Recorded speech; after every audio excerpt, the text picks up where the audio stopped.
खौफनाक हत्याकांड की खतरनाक प्लानिंग।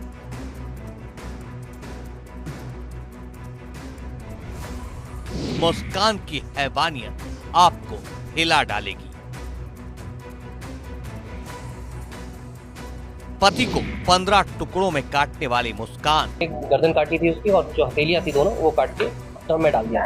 पति के कटे सिर के साथ प्रेमी के घर सोई पूरी रात। दुनिया इन दोनों की सच्चाई जान चुकी है। इन दोनों की हैवानियत की अब देश भर में चर्चा है।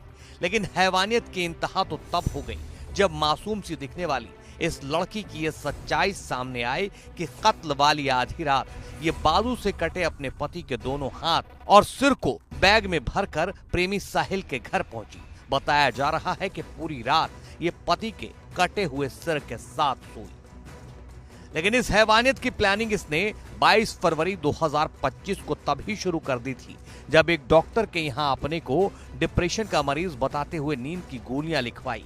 गूगल पर सर्च कर नींद और नशे की गोलियों के कुछ सॉल्ट और देखे। प्रेमी के साथ खैर नगर पहुंच गई और नींद और नशे की गोलियां खरीदी। दोनों ने बाजार से मीट काटने वाले 800 रुपए के 2 चाकू, 300 रुपए में उस्तरा और पॉली बैग खरीदे और फिर दोनों सही मौके के इंतजार में रहे।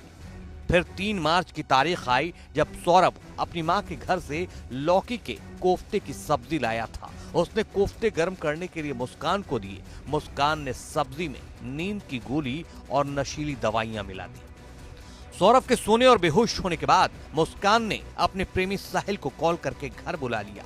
साहिल घर पहुंचा और दोनों ने मिलकर चाकू से ताबड़तोड़ वार कर सौरभ की हत्या कर दी। शव को बाथरूम में ले जाकर उस्तरे से पहले उसकी गर्दन काटी, इसके बाद पैर और कलाइयों से हाथ काटे। दोनों की प्लानिंग लाश के टुकड़े टुकड़े कर पॉली बैग में भरकर अलग अलग जगह फेंकने की थी। दोनों ने सौरभ के धड़ को पॉली बैग में भरकर वहीं डबल बेड के बॉक्स में रख दिया।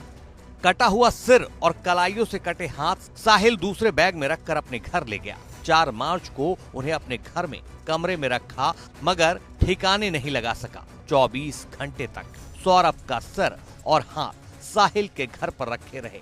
5 मार्च को उन्होंने घंटा घर से ड्रम खरीदा और पॉली बैग के रखे धड़ को उसमें डाल दिया। कुछ देर बाद साहिल सिर और हाथ ले आया और उन्हें भी ड्रम में डाल दिए।